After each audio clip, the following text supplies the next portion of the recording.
admiral.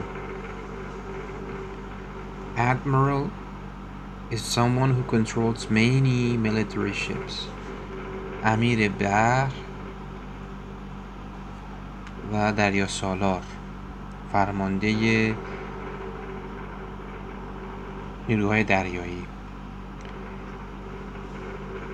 They won the sea battle because of the admiral's great leadership. آنها نبرد دریایی پیروز شدند به خاطر رهبری عالی فرمانده کشتی ها. Admonish. To admonish someone is to tell them. To admonish someone is to tell them you disapprove of their behavior. admonish به معنای نصیحت کردن و سرزنش کردن معنا میده. The teacher admonished Mark because he was chewing gum in class. معلم مارک رو سرزنش کرد به خاطر جویدن آدامس.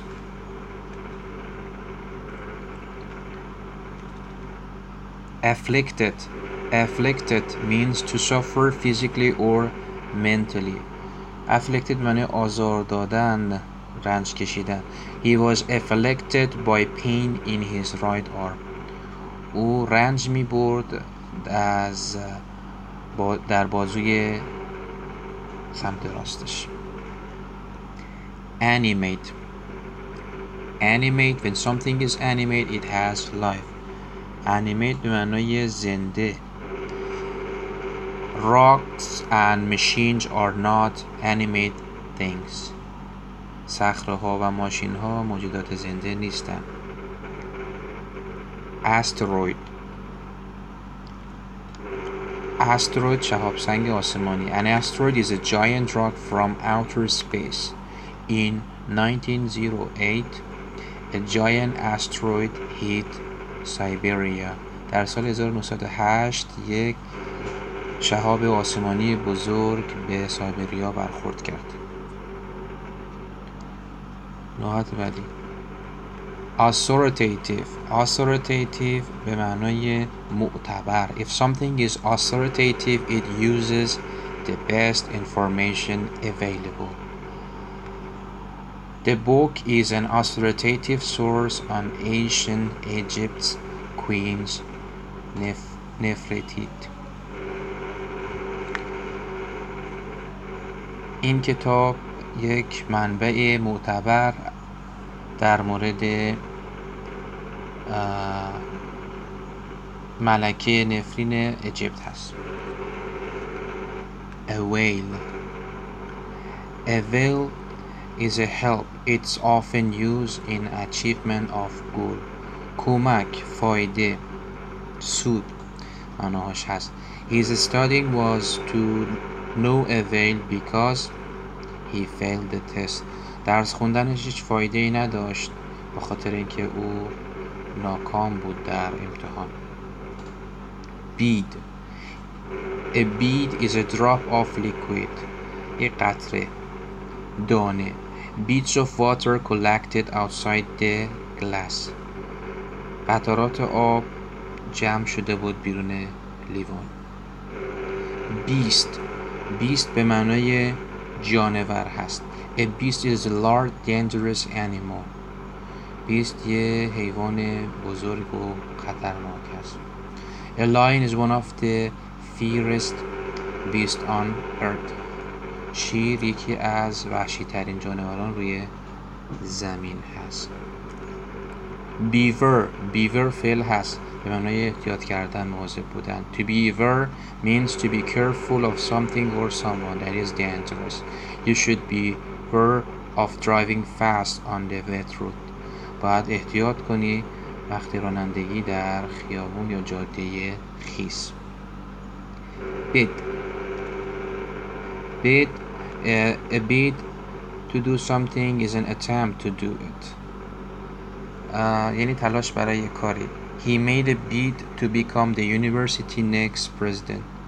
او تلاش کرد که بشه رئیس جمهور بعدی دانشگاه. پس بید به معنای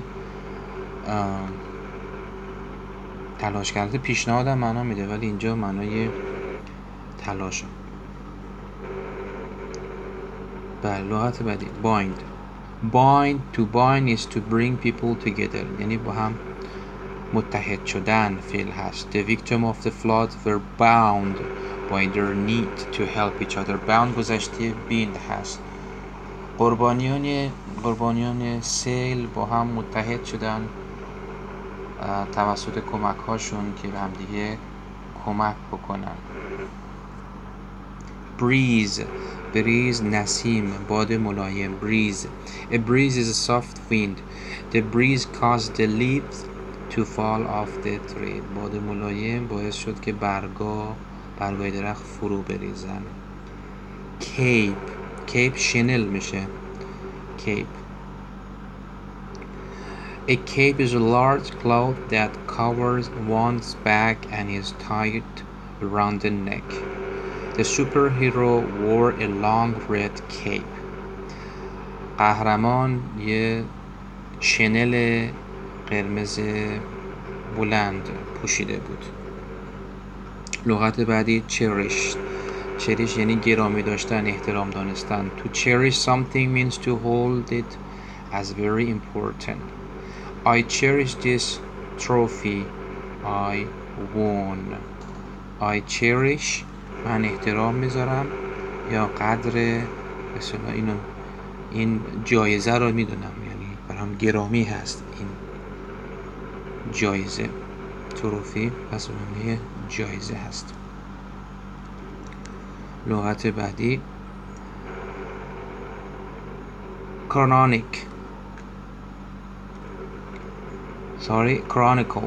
chronicle تلفظش chronicle. To chronicle something means to record an event or speech. به معنی شرح دادن یه چیزی، وقایع یا هر چیزی.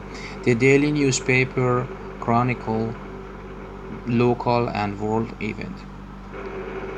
روزنامه روزانه اتفاقات دنیا و محل رو شرح و تفسیر میکنه. chronicle. لغت بعد هست concede.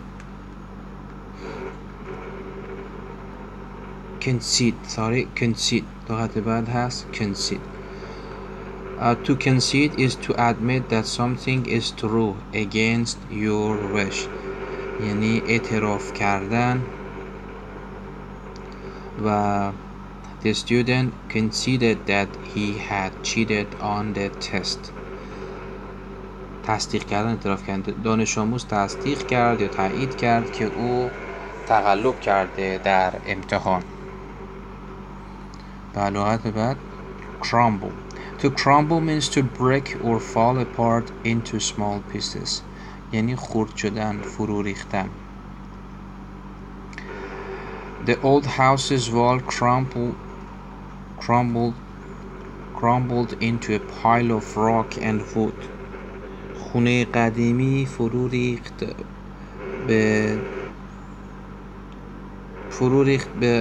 به خرد شد، در واقع فرو ریخت و به تخت سنگ ها و چوب های زیادی تبدیل شد. به توده ای از پایل به معنی توده، تخت سنگ و چوب ها فرو ریخت. لغت بعد cumulative به معنی انباشته، مرکب. Cumulative describe an increase by adding one after another. The cumulative snowfall in the area is 50 centimeter per year. مرکب ریزش برف در این منطقه 50 سانتی متر در سال هست. یعنی ریزش برف اندازش. cumulative یعنی مرکب یا برفی که انباشته می شود. snowfall ریزش برف، cumulative انباشته یا مرکب. لغت بعد Cyclone. A cyclone is a large storm with a heavy rain and winds that spin in a circle. cyclone به معنای گردباد، طوفان موسمی. Hundreds of homes were damaged by the cyclone. صدها خانه توسط طوفان موسمی آسیب دید.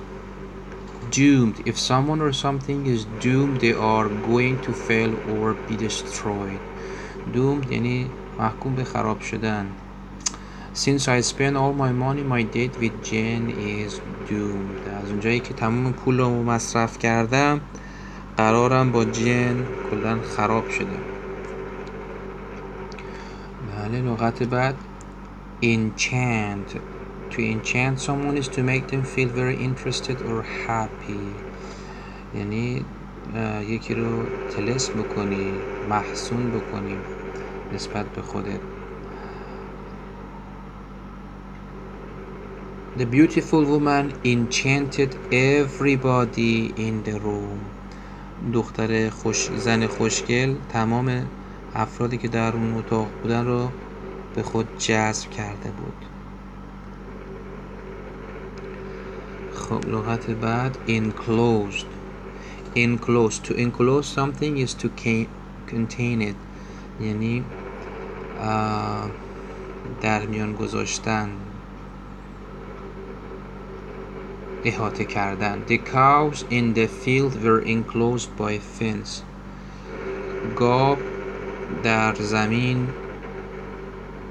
محاصره شده بود با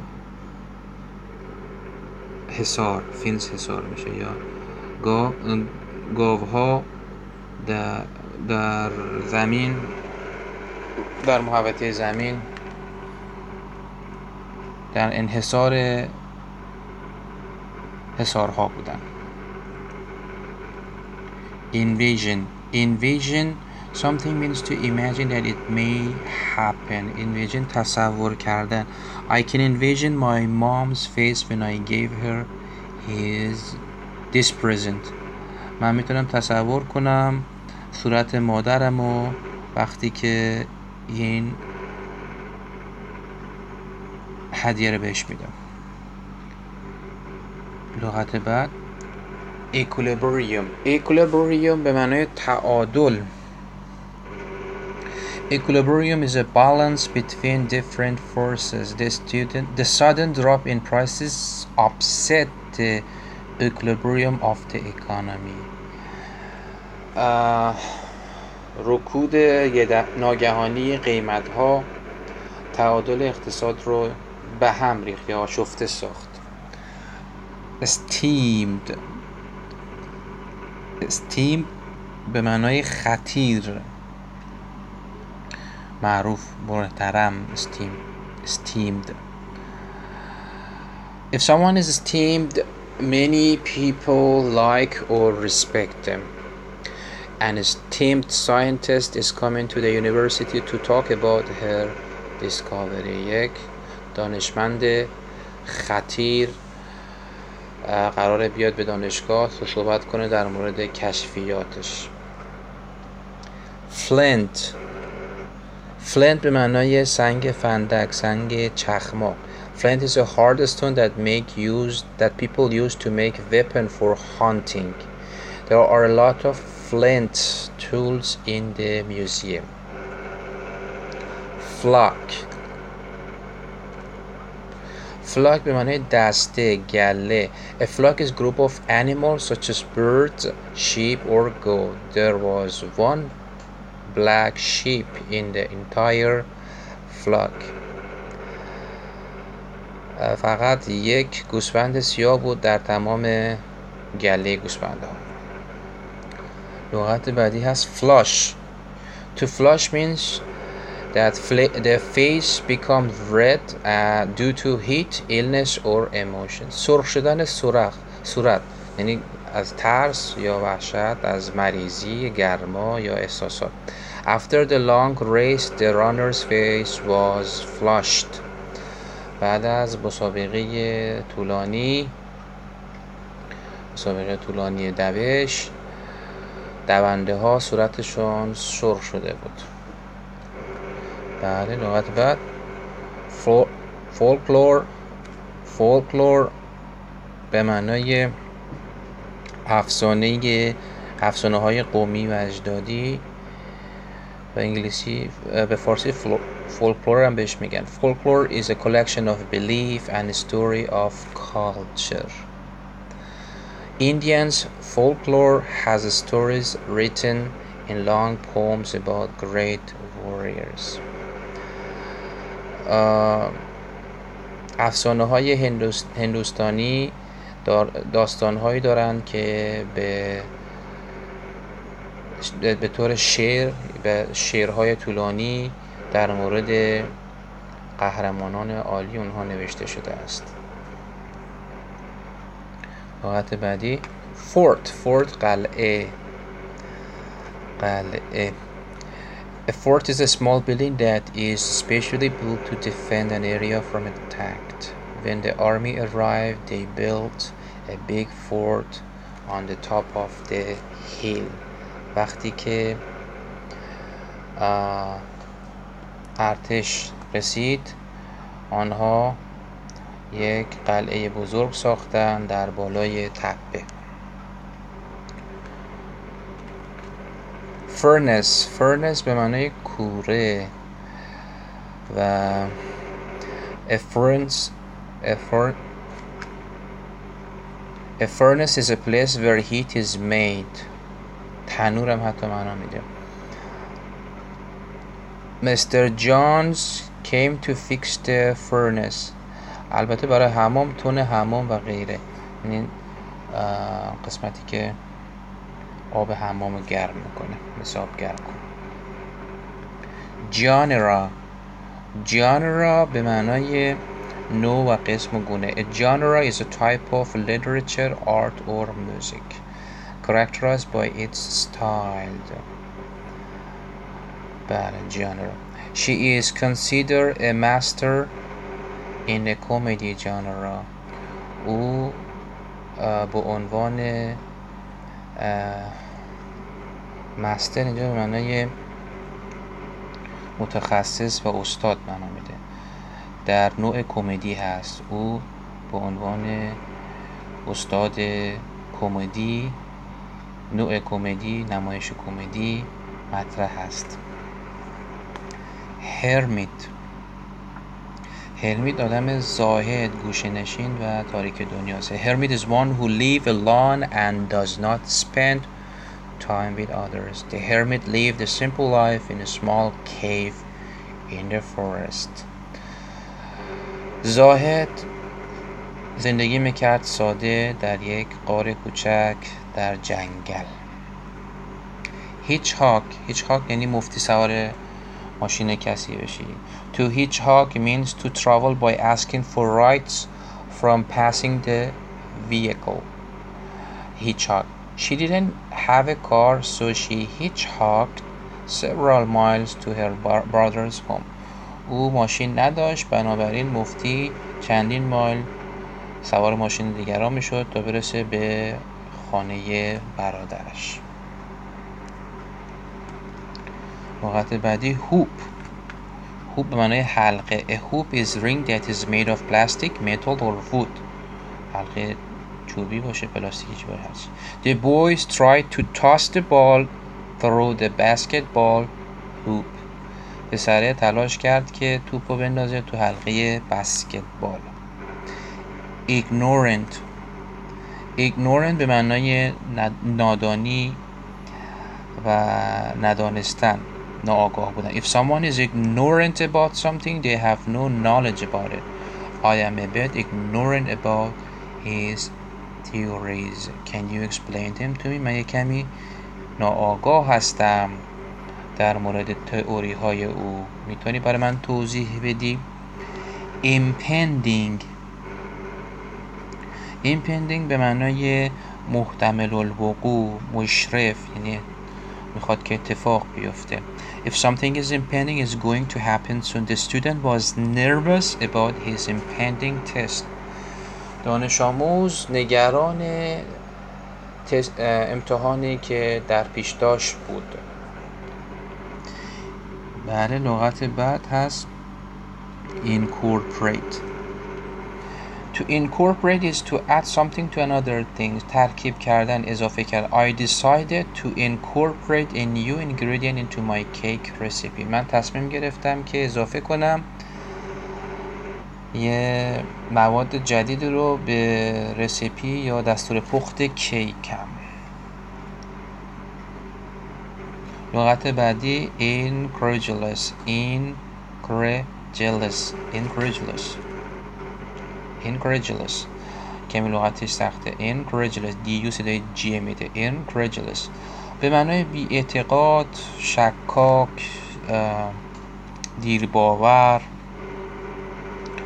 If someone is incredulous about something, they do not believe that it's true.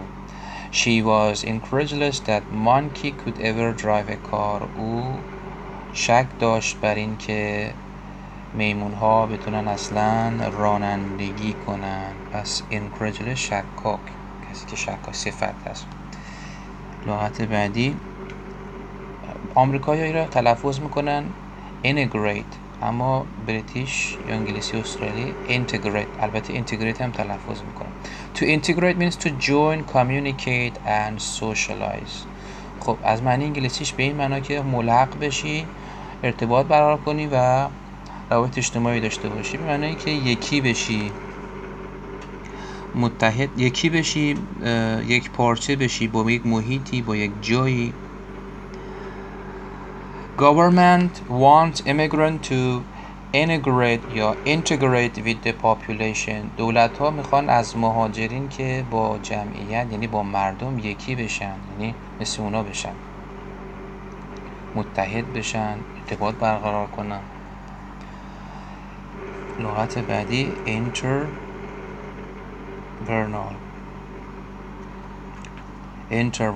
interval. An interval is the time between two things happen. وقفه، فاصله. Tony rested for brief interval while he worked in the yard. تونی استراحت کرد برای مدت کوتاهی، برای فاصله کوتاهی وقتی که کار میکرد در حیاط. به لغت ivy گل پیچک است. Ivy is a plant with long vines that grows upward, typically on the walls. The walls of the castle are covered with ivy. اینم لغت ivy.